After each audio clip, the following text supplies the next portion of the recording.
Nomenclature means नामकरण, ठीक है, किसी चीज को नाम देना। देखो नाम क्या करते हैं, अगर मान लो आप लोग हैं या हम लोग हैं, अगर हमारा कोई नाम ही ना हो तो बेनाम हो जाएंगे ना, बिना नाम के, ठीक है। सो अगर हम लोग बिना नाम के हो जाएंगे, ठीक है, मान लीजिए विदाउट नेम वी एग्जिस्ट, तो हमारी कोई आइडेंटिफिकेशन नहीं होगी। व्हाट वुड बी द, कैसे बुलाओगे आप किसी दूसरे व्यक्ति को, आप सोच कर देखिए आप कैसे प्रोनाउंस करोगे। ओके, सो नेमिंग की जरूरत पड़ी, नाम बहुत जरूरी है, नाम हमारी पहचान है, ठीक है। तो नेमिंग से हम क्या करते हैं, प्रोनाउंस करेंगे दूसरे व्यक्ति को। Okay, so naming is very important for the identification of the organism, so that we can pronounce them, we can identify them, otherwise there will be no distinguishment. What do you call the people? What do you call the people then? If all the people have no names, okay, then it would be difficult to survive in this world. There will be so much fights if there were no names. Okay, so nomenclature बहुत important है. अब ये आया कहाँ से कि नामकरण की जरूरत क्यों पड़ी, ठीक है, पहले भी था, लेकिन हर स्पीशीज को ये एक नाम दिया जाए। अब देखिए क्या होता है कि कॉमन नेम्स बहुत सारे होते हैं। मान लीजिए मेरे एरिया में या आपके एरिया में या किसी के भी अलग अलग एरियाज, अलग अलग स्टेट्स में अलग अलग चीज़ों के अलग अलग नाम होते हैं, ठीक है। बहुत सारी चीज़ें जिनके कॉमन नेम्स अलग अलग हैं, मेरे यहाँ पर उसको कुछ और बोलेंगे, आपके यहाँ पर किसी चीज़ को कुछ और बोलते हैं, ठीक है। सो मैनी नेम्स अलग अलग चीज़ों के, लोकल नेम्स अलग होते हैं, इंग्लिश नेम अलग होते हैं, ठीक है, लोकल भाषा में अलग नाम होता है, इंग्लिश नाम अलग होता है। तो आखिर पहचान कैसे रखी जाए, ये सोचने के लिए साइंटिस्टों ने एक बीच का रास्ता निकाला और डिस्कवर हुए साइंटिफिक नेम्स, ठीक है। साइंटिफिक नेम्स को खोजने का मतलब क्या था, that they are universal. Very important point about scientific names is कि ये कैसे हैं, दे आर यूनिवर्सल।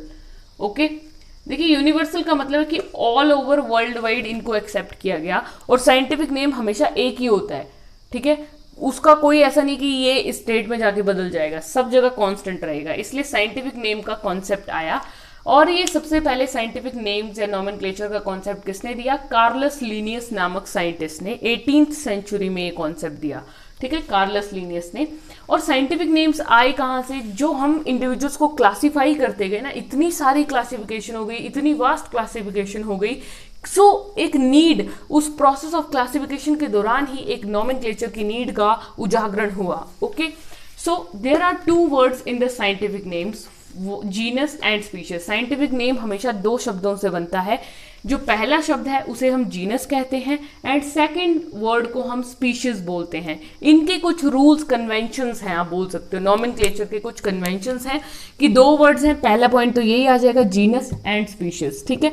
जीनस को हमेशा कैपिटल लेटर में लिखना है, और स्पीशीज का जो मतलब जीनस का जो फर्स्ट लेटर है ना, फर्स्ट लेटर जीनस का शुरुआती लेटर, उसको कैपिटल लिखना है, और स्पीशीज का जो फर्स्ट लेटर है उसको हमेशा स्मॉल लिखना है, ठीक है, फर्स्ट लेटर को।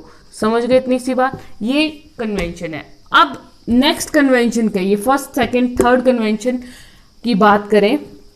थर्ड कन्वेंशन बोलता है कि जब भी बुक्स में नाम प्रिंट होगा ना, अगर साइंटिफिक नेम जो है वो बुक्स में प्रिंट होगा तो उसको हमेशा इटैलिक्स में लिखना है, इटैलिक्स लैंग्वेज में प्रिंट होगा, ठीक है। इटैलिक्स होता है वो कर्सिव सी हैंडराइटिंग होती है ना, टेढ़ी सी लिखी होती है, that is the italics.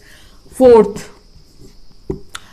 Italics means like कुछ बुक्स में इस तरह से टेढ़ी सी हैंडराइटिंग मिलती है थोड़ी, ठीक है, उसको बोलेंगे इटैलिक्स। इटैलिक्स, और अगर ये बुक में प्रिंट करना है तो इटैलिक्स में, लेकिन अगर आपने हैंड से लिखना है, हैंड रिटन नेम लिखना है, तो हैंड से जब भी आप साइंटिफिक नेम लिखोगे, मान लो ये स्पीशीज है, ये जीनस आएगा पहले और ये स्पीशीज आएगी, तो अंडरलाइन करना है। जैसे फॉर एग्जाम्पल मैंगो, या चलो ह्यूमन बींग्स लेते हैं हम लोग, ठीक है, ह्यूमन बींग्स।